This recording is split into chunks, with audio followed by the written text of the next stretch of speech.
যাকে সবাই শুধু অটো ড্রাইভার মনে করত তার একটা কলেই পুরো সিস্টেম কেঁপে উঠল। তারপর যা হলো পুরো গল্প জানতে ভিডিওটি শেষ পর্যন্ত অবশ্যই দেখুন। কিন্তু আগে ভিডিওটি লাইক করুন, চ্যানেলটি সাবস্ক্রাইব করুন আর কমেন্টে নিজের আর নিজের শহরের নাম অবশ্যই লিখুন। বন্ধুরা, রাত প্রায় 10টা বেজে গিয়েছিল। গঙ্গানগর রেলওয়ে স্টেশনের আলোগুলো তখনও জ্বলছিল, কিন্তু 2 নম্বর প্ল্যাটফর্মে দিনের ক্লান্তি পরিষ্কার দেখা যাচ্ছিল। কোথাও কুলিরা তাদের লাল জামা খুলছিল, কোথাও চাওয়ালারা শেষবারের মতো চা ফোটানোর প্রস্তুতি নিচ্ছিল। স্টেশনের বাইরে অটো স্ট্যান্ডে প্রায় 70 থেকে 80টি অটো লাইনে দাঁড়িয়েছিল। কেউ বিড়ি ধরাচ্ছিল, কেউ মোবাইলে মগ্ন ছিল, তো কেউ খালি সওয়ারির অপেক্ষা করছিল। ওই অটো চালকদের মধ্যেই একজন ছিল বিজয় সিনহা। বয়স প্রায় 33 বছর, সাধারণ শার্ট, ধোলাই করা প্যান্ট, মুখে হালকা দাড়ি আর চোখের নিচে ক্লান্তির ছায়া। কিন্তু সেই ক্লান্ত মুখেও একটা জিনিস জ্বলজ্বল করছিল, আত্মসম্মান। বিজয়ের দিনটা খুব লম্বা ছিল। সকাল থেকে এখন পর্যন্ত 5টা চক্কর লাগিয়েছিল, কিন্তু আয় বলতে গেলে আজকেও হাত থেকে ফসকে যাচ্ছিল। কারণটা পরিষ্কার ছিল, বাবা হাসপাতালে ছিলেন। প্রতিদিনের কয়েকশো টাকা তার কাছে এখন শুধু রোজগার নয়, জীবনের শ্বাস হয়ে দাঁড়িয়েছিল। সে অটোর হ্যান্ডেলে হাত রেখে দূরের প্ল্যাটফর্মের দিকে তাকিয়েছিল। তার নজর সেখানকার প্রতিটি নড়াচড়া দেখছিল, যেন কোনো আশা খুঁজছে। ঠিক তখনই তার নজর এক মহিলার উপর পড়ল। মহিলা প্ল্যাটফর্ম থেকে বাইরে আসছিলেন, কাঁধে ল্যাপটপ ব্যাগ, এক হাতে দুটো কাপড়ের থলি আর পেছনে একটা ভারী স্যুটকেস, যেটা তিনি টেনে আনছিলেন। মুখ ক্লান্ত ছিল, কিন্তু চোখে এক অদ্ভুত আত্মবিশ্বাস ছিল, যেন পরিস্থিতি যাই হোক তিনি হার মানার মতো নন। তিনি একে একে অনেক অটোচালককে জিজ্ঞেস করলেন, সরিতানগর যাবেন? কেউ বলল মালপত্র বেশি, কেউ বলল রাত হয়ে গেছে, কেউ না তাকিয়েই মুখ ফিরিয়ে নিল। বিজয় সব দেখছিল। সে এক মুহূর্ত ভাবল, তার মনে বাড়ির চিন্তা ছিল, কিন্তু মনুষ্যত্বও ছিল। তারপর কোনো হিসেব নিকেশ না করেই অটো থেকে নেমে এগিয়ে গেল। ম্যাডাম, অটো লাগবে? মহিলা ঘাড় ঘুরিয়ে দেখলেন, সরিতানগর যেতে হবে, মালপত্র একটু বেশি আছে, তিনি সংকোচের সাথে বললেন। বিজয় হালকা হাসল। ম্যাডাম, এই মালপত্র আপনার নয়, এখন আমার দায়িত্ব, আপনি আরামে বসুন। মহিলা এক মুহূর্ত অবাক হলেন, তারপর মুখে একটা হালকা হাসি এলো আর তিনি অটোতে বসে পড়লেন। অটো চলতে শুরু করল। শুরুতে দুজনেই চুপ ছিল। রাতের হাওয়া, রাস্তার হলুদ আলো আর ইঞ্জিনের আওয়াজ সব মিলিয়ে একটা অদ্ভুত নিস্তব্ধতা তৈরি করছিল। বিজয়ের মনে হল আজকের এই রাস্তাটা যেন একটু আলাদা, হয়তো আজ সে কারো সাহায্য করেছে বলে। কিছুক্ষণ পর বিজয় জিজ্ঞেস করল, আপনি এখানকার মনে হচ্ছে না। মহিলা মাথা নাড়লেন, নতুন এসেছি, পোস্টিং হয়েছে। আচ্ছা। বিজয় একটু থেমে আবার বলল, যদি কিছু মনে না করেন, কিসে পোস্টিং? মহিলা জানলা দিয়ে বাইরে তাকাতে তাকাতে বললেন, পুলিশ সার্ভিস, ট্রেনিং শেষ হয়েছে, এটা আমার প্রথম পোস্টিং। বিজয় রাস্তায় নজর রাখল। সে কয়েক মুহূর্ত চুপ রইল, তারপর ধীর গলায় বলল, খুব ভালো ম্যাডাম, শুনে ভালো লাগল। মহিলা তার দিকে তাকালেন, আপনি? বিজয় হালকা হাসল। আমারও পড়াশোনা করার স্বপ্ন ছিল, কিন্তু বাবুজি অসুস্থ হয়ে পড়লেন। তারপর বাড়ি, হাসপাতাল, সব কিছুই এখানেই আটকে গেল। মহিলা কিছু বললেন না, শুধু মন দিয়ে শুনতে থাকলেন। সরিতানগর চলে এসেছিল। বিজয় অটো থামাল, মালপত্র নামাল। ভাড়া দেওয়ার সময় মহিলা জিজ্ঞেস করলেন, আপনার নাম? বিজয় সিনহা। মহিলা ফোন বের করলেন। কিছু সেকেন্ড স্ক্রিনে আঙুল চলল আর বললেন, কখনো দরকার পড়লে কল করবেন, আমি এই শহরেই আছি। বিজয় মাথা নিচু করল। ধন্যবাদ ম্যাডাম। অটো এগিয়ে গেল। রাতের রাস্তা, পেছনে ফেলে আসা স্টেশন, আর বিজয়ের মনে এক অব্যক্ত আশা। সে জানত না যে এই ছোট মোলাকাত একদিন তার জীবনের সবথেকে বড় মোড় হয়ে দাঁড়াবে। সময় থেমে থাকে না, সে শুধু চুপচাপ এগিয়ে চলে, কখনো মানুষকে সামলে নেবার সুযোগ না দিয়েই। 6 মাস কেটে গিয়েছিল। বিজয় সিনহার জীবন বাইরে থেকে দেখলে আগের মতোই মনে হতো। সেই একই অটো, একই স্টেশন, একই সাওয়ারি, কিন্তু ভেতর থেকে সবকিছু বদলে গিয়েছিল। তার বাবা এখনও জীবন হাসপাতালে ভর্তি ছিলেন। রোগটা যেন জেদ ধরেছিল, কখনো ওষুধ বাড়ত, কখনো পরীক্ষা। প্রতি সপ্তাহে একটা নতুন খরচ সামনে দাঁড়িয়ে যেত। বিজয়ের মনে পড়ত, আগে বাড়িতে হাসি থাকত, কিন্তু এখন শুধু চিন্তা। বিজয় সকাল 4টায় উঠত, স্টেশন, বাসস্ট্যান্ড, অফিস এলাকা, যেখানে সাওয়ারি পাওয়া যায়। দুপুরে হাসপাতালের চক্কর, সন্ধ্যায় আবার অটো, আর রাতে ক্লান্তির সাথে একটাই প্রশ্ন, কালকের ব্যবস্থা কিভাবে হবে? টাকা কম পড়ছিল, ধার বেড়ে যাচ্ছিল, কিন্তু একটা জিনিস তখনও তার কাছে বেঁচে ছিল, খুদ্দারি, অর্থাৎ আত্মমর্যাদা। সে কখনো কারো কাছে বেশি চাইত না, না ঝগড়া করত, না বিতর্ক। যা পেত তাতেই চালিয়ে নিত। স্টেশনের অটো স্ট্যান্ডে সবাই তাকে চিনত। সোজা মানুষ এই বিজয়, বেশি কথা বলে না। কিন্তু সিস্টেমের কাছে এই ধরনের মানুষরাই সবথেকে সহজ শিকার। প্রতি সপ্তাহে কোনো না কোনো পুলিশ আসত। নামের খাতিরে চেকিং, আসলে তোলা, হপ্তা। বিজয় দিয়েই যেত, কখনো কম কখনো বেশি, কারণ সে জানত যদি অটো বন্ধ হয়ে যায় তাহলে হাসপাতাল কিভাবে চলবে। একদিন হাসপাতালে ডাক্তার বললেন, এখন নিয়মিত চিকিৎসা জরুরি, মাঝখানে ওষুধ বন্ধ হলে সমস্যা বাড়বে। বিজয় মাথা নাড়ল। প্রশ্ন করার সাহসও আর অবশিষ্ট ছিল না। সেই রাতে যখন সে বাড়ি ফিরল, পুরনো আলমারি থেকে একটা ভাঙা স্মার্টফোন বের করল। স্ক্রিনে ফাটল ছিল, চার্জও খুব কষ্টে থাকত। ফোন অন করল, গ্যালারিতে পুরনো ছবি ছিল, মা, বাবা, শৈশব, আর কন্ট্যাক্ট লিস্টে একটা নাম, আধিকারিক প্রিয়া শর্মা। সে কিছুক্ষণ ওই নামের দিকে তাকিয়ে থাকল। তার মনে প্রশ্ন জাগল, সাহায্য চাওয়া কি ঠিক হবে? তারপর ফোন বন্ধ করে দিল। না, সে নিজেকে বলল, এমনি এমনি কাউকে বিরক্ত করব না। দিন কাটতে থাকল। বাবার অবস্থা কখনো সামলাত, কখনো বিগড়াত। বিজয়ের ঘুম পাতলা হয়ে গিয়েছিল, প্রতিটা আওয়াজে চমকে উঠত। তারপর এলো সেই দিন। সন্ধে প্রায় 7টার সময় বিজয় স্টেশন থেকে 2 সাওয়ারি নামিয়ে খালি ফিরছিল। হঠাৎ পেছন থেকে আওয়াজ এলো, এই অটো, সাইডে লাগা। দুজন হাবিলদার দাঁড়িয়েছিল। বিজয়ের কোনো তর্ক ছাড়াই অটো থামালো। খুব স্পিডে চালাচ্ছিলি, একজন বলল। বিজয় শান্তভাবে সব কাগজ বের করে দিল, লাইসেন্স, আরসি, পারমিট, সব ঠিক। অন্য হাবিলদারটি হাসল, তোলা দিসনি তুই 2 সপ্তাহ ধরে। বিজয়ের হাত আপনা আপনি জুড়ে গেল। সাহেব, বাবুজি হাসপাতালে আছেন, গত সপ্তাহে অনেক খরচ হয়ে গেছে, এইবার নির্ঘাট দিয়ে দেব। প্রথম হাবিলদারের চোখ শক্ত হয়ে গেল। নিয়ম ভুলে গেছিস? বিজয় কিছু বলার আগেই একটা জোরালো চড় তার গালে পড়ল। আশেপাশে লোক দাঁড়িয়েছিল, কেউ কিছু বলল না, কেউ এগিয়ে এলো না। অটো থানায় চল, হাবিলদার বলল। বিজয়ের আওয়াজ সেখানেই আটকে গেল। সেই সন্ধ্যায় সে বাড়ি গেল না।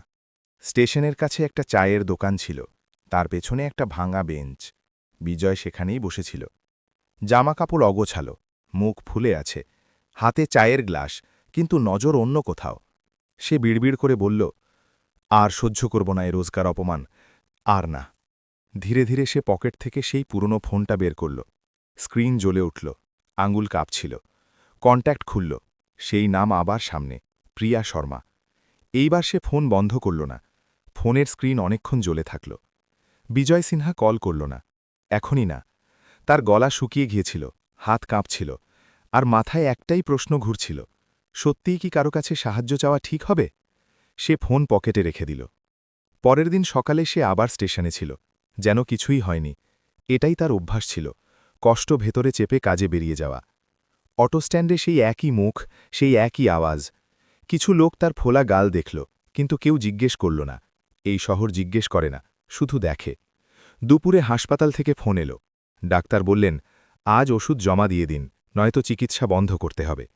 বিজয় ফোন কাটল, আর কিছু সেকেন্ড অটোর হ্যান্ডেলে মাথা ঠেকিয়ে দাঁড়িয়ে থাকল। শ্বাস ভারী হয়ে গিয়েছিল। সন্ধ্যায় সে এক সাওয়ারি ছেড়ে ফিরছিল।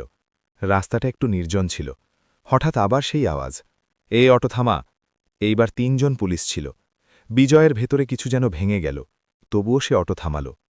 কাল খুব কথা বলছিলি, আজ তো বুঝিয়ে দেব। বিজয় গভীর শ্বাস নিল। সাহেব, আমি কিচ্ছু করিনি, সব কাগজ ঠিক আছে। এক হাবিলদার এগিয়ে এলো, তোলা? বিজয় ধীর কিন্তু পরিষ্কার গলায় বলল, আজ নেই। এটাই ভুল ছিল। চড় এইবার আরও জোরে পড়ল। তার কানে ভোঁ ভোঁ শব্দ হতে লাগল। চোখের সামনে অন্ধকার নেমে এলো। বেশি হিরো সাজবি? ও কাতে থাক। অটোর চাবি কেড়ে নেওয়া হলো। এক সিপাই অটো স্টার্ট করে রামনগর থানার দিকে নিয়ে গেল। বিজয় সেখানেই দাঁড়িয়ে রইল। আশেপাশে লোক ছিল, রিকশাওয়ালা, পথচারী, দোকানদার, সবাই দেখছিল, কেউ কিছু বলছিল না। সে প্রথমবার অনুভব করল যে গরিবই শুধু টাকার অভাব নয়, ওটা আওয়াজের অভাবও বটে। রাত নামল। বিজয় আবার সেই চায়ের দোকানের পেছনে বসেছিল। আজ চাও তিতো লাগছিল।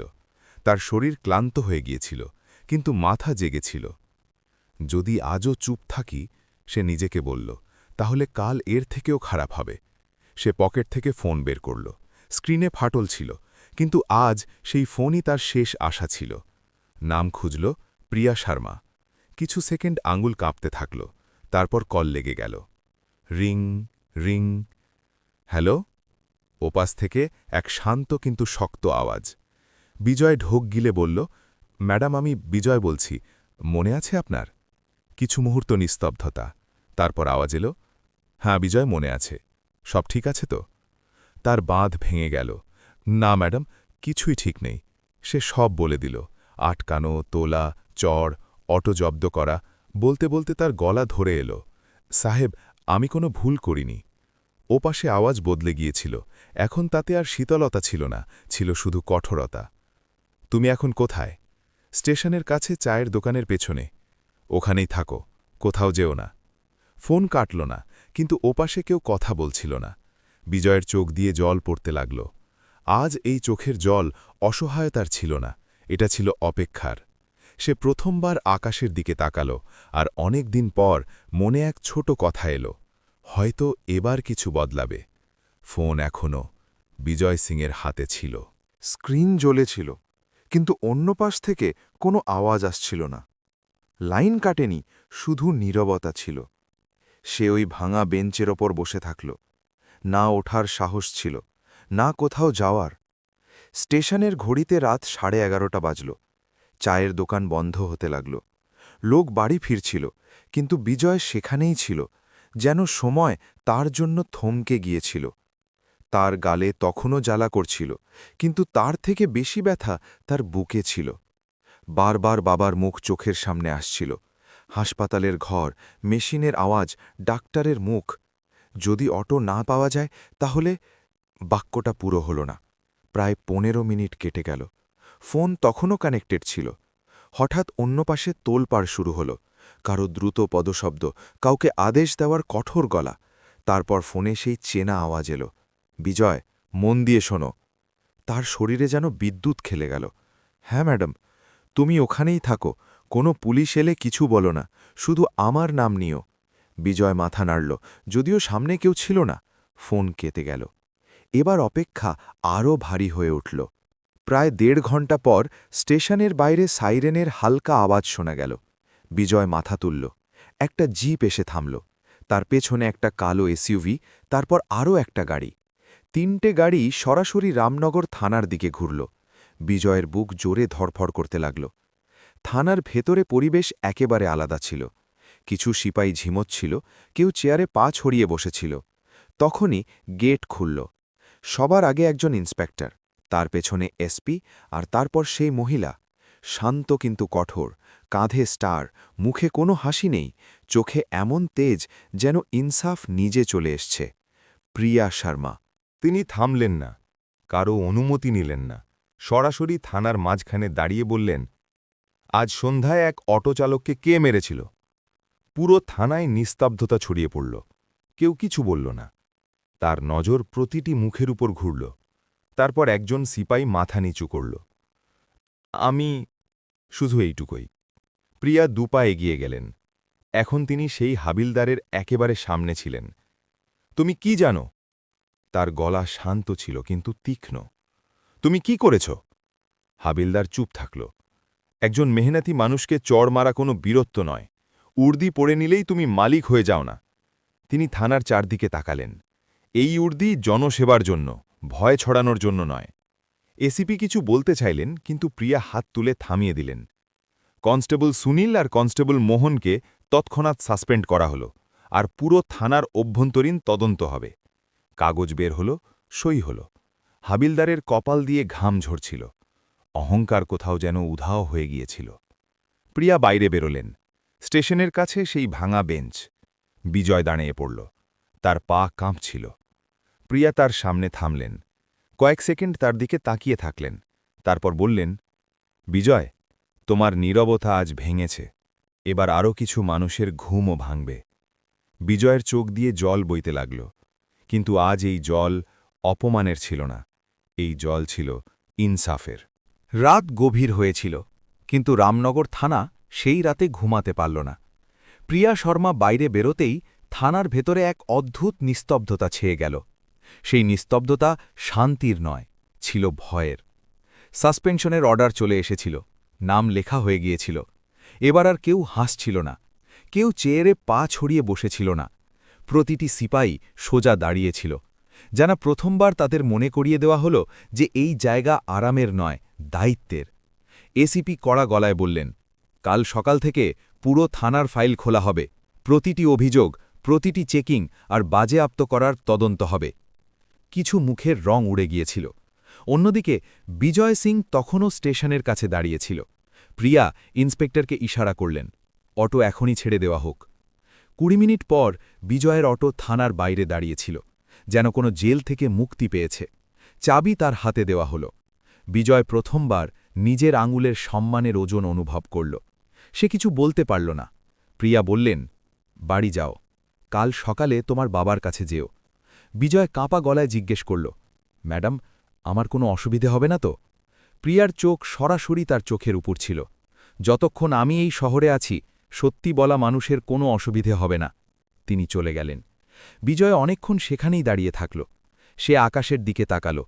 এত রাত পর তার প্রথমবার হাওয়াটা খুব হালকা মনে হল। পরের দিন সকালে হাসপাতালের বাইরে বিজয় বাবার হাত ধরল। বাবা, অটো ফেরত পেয়ে গেছি। বাবার চোখে জল এসে গেল। দুর্বল গলায় বললেন, তুই মাথা নত করিসনি, এটাই আমার জয়। সেই দিন দুপুর নাগাদ খবর ছড়িয়ে পড়েছিল। অটো চালককে চড় মারা সিপাই সাসপেন্ড, মহিলা অফিসারের কঠোর ব্যবস্থা। থানার বাইরে লোক বলাবলি করছিল। অটো স্ট্যান্ডে প্রথমবার বিজয়কে লোকে নাম ধরে ডাকছিল। ভাই, তুই সাহস দেখিয়েছিস, সবার জন্যে রাস্তা খুলে দিয়েছিস। বিজয় শুধু মাথা নিচু করে থাকত। সে জানত এই লড়াই শুধু তার একার ছিল না, এটা তাদের সবার ছিল যারা প্রতিদিন চুপ করে থাকে। বিকেলে প্রিয়ার একটা মেসেজ এলো, যদি আবার কখনো কোনো সমস্যা হয় তো সরাসরি জানাবে। বিজয় ফোন দেখল, অনেকক্ষণ কিছু লিখল না, তারপর শুধু এইটুকু টাইপ করল, ধন্যবাদ ম্যাডাম, আজ প্রথমবার মনে হলো যে আমিও এই শহরের অংশ। সে ফোন পকেটে রেখে নিল, অটো স্টার্ট করল। স্টেশনের দিকে যাওয়ার সময় তার মুখে ক্লান্তি তখনও ছিল, কিন্তু ঝুঁকে থাকা নজর ছিল না। সিস্টেম কেঁপে উঠেছিল, হয়তো পুরোপুরি নয়, কিন্তু ফাটল ধনে গিয়েছিল। আর কখনো কখনো একটা ফাটলই পুরো সত্যি দেখানোর জন্য যথেষ্ট হয়। পরের দিন সকালে নবপ্রভাত খবরের কাগজের হেডলাইন ছিল, অটো চালকের সাথে মারধরের ঘটনায় পুলিশ কর্মীদের বিরুদ্ধ ব্যবস্থা, প্রবীণ মহিলা অফিসারের কড়াকড়িতে কেঁপে উঠল থানা। বিজয় সিং খবরের কাগজ খুব মন দিয়ে পড়ল না। সে শব্দের চেয়ে সেই প্রভাব বেশি অনুভব করছিল যা মানুষের চোখে দেখা যাচ্ছিল। স্টেশনে যখন সে অটো নিয়ে পৌঁছল, তখন পরিবেশ আলাদা ছিল। লোক আগেও তাকে দেখত, আজ চিনছিল। এক চাওয়ালা বলল, ভাই, আজ আমার পক্ষ থেকে চা। এক বৃদ্ধ বললেন, বেটা, তুই অন্যায় সহ্য করিসনি, ভগবান তোকে শক্ত রাখুন। বিজয় হাসল। এই হাসিটা সস্তা ছিল না, এটা মাসের পর মাস অপমানের পর এসেছিল। ওদিতে থানায় তদন্ত শুরু হয়ে গিয়েছিল। পুরনো অভিযোগগুলো বেরোচ্ছিল। যেসব ফাইলে ধুলো জমেছিল সেগুলো হঠাৎ জীবন্ত হয়ে উঠেছিল। কিছু সিপাহী বদলির আবেদন করে দিয়েছিল, কিছু অফিসার তাদের কাজের ধরন বদলে নিয়েছিল। ভয় নয়, দায়িত্ব ফিরে আসছিল। সন্ধ্যায় হাসপাতালে বিজয় তার বাবার পাশে বসেছিল। বাবা আস্তে করে জিজ্ঞেস করলেন, খোকা, ভয় লাগেনি তো? বিজয় মাথা নাড়ল। লেগেছিল বাবা, কিন্তু চুপ থেকে যে ভয়টা লাগে সেটা আরও বেশি বিপজ্জনক হয়। বাবা তার হাত চাপড়ে দিলেন। তার চোখে সন্তোষ ছিল। সেই রাতে বিজয় ফোন খুলল। সেই একই নাম, প্রিয়া শর্মা। সে কল করল না, শুধু মনে মনে ধন্যবাদ জানাল। সে জানত এই গল্প কোনো অলৌকিক ঘটনার ছিল না। এটা এই কথার উদাহরণ ছিল যে যখন কেউ সঠিক হয়েও চুপ থাকে, তখন অন্যায় শক্তি পায়। আর যখন সেই মানুষই একবার আওয়াজ তোলে, তখন সিস্টেম যাই হোক না কেন তাকে শুনতেই হয়। কিছুদিন পর স্টেশনে এক নতুন ছেলে অটো চালাতে এলো। সে খুব ঘাবড়ে ছিল। বিজয় নিজে এগিয়ে গিয়ে বলল, ভয় পাস না, সোজা পথে চললে সাহায্যও পাবি। রাতে অটো চালানোর সময় বিজয় আকাশের দিকে তাকাল। সেই একই শহর, একই রাস্তা, একই পরিশ্রম। কিন্তু এখন তার মেরুদণ্ড সোজা ছিল। তার ফোনে সেভ করা সেই নম্বর এখন শুধু একটা কন্ট্যাক্ট ছিল না, ওটা মনে করিয়ে দিত যে সম্মান চেয়ে পাওয়া যায় না, অর্জন করতে হয়। আর এই গল্প এটা বলে না যে প্রতিটা গরিব মানুষই কোনো সুযোগ পেয়ে যায়। এটা শুধু এইটুকুই বলে যে গরিব হওয়া অপরাধ নয়, কিন্তু প্রতিবার চুপ থেকে যাওয়া কখনো কখনো সবথেকে বড় অপরাধ হয়ে দাঁড়ায়। বিজয় সেই অপরাধ করা ছেড়ে দিয়েছিল, আর সেই মুহূর্তেই সে শুধু একজন অটোচালক হয়ে থাকল না, সে একজন সম্মানিত মানুষ হয়ে গেল। বন্ধুরা, যদি এই গল্প আপনাদের মন ছুঁয়ে গিয়ে থাকে, যদি এই গল্পের কোনো দৃশ্য আপনাদের নিজেদের জীবনের কথা মনে করিয়ে দিয়ে থাকে, তবে এই ভিডিওটি অবশ্যই একটি লাইক করে দিন। কারণ আপনাদের একটা লাইক এই ধরনের সত্যি গল্পগুলোকে এগিয়ে নিয়ে যাওয়ার শক্তি দেয়। এবার কমেন্টে অবশ্যই জানান যে কখনো কি আপনাদের সাথেও এমন হয়েছে, যখন আপনারা সঠিক হয়েও চুপ থেকে গিয়েছিলেন, অথবা কখনো কেউ আপনাদের সম্মান কেড়ে নেবার চেষ্টা করেছিল। আপনাদের একটা কমেন্ট অন্য কাউকে সাহস দিতে পারে। আর বন্ধুরা, আপনাদের যদি এমন গল্প পছন্দ হয় যা শুধু গল্প নয়, বরং এক অনুভূতি, এক সত্য আর এক শিক্ষা দিয়ে যায়, তবে এখনই চ্যানেলটি সাবস্ক্রাইব করে নিন।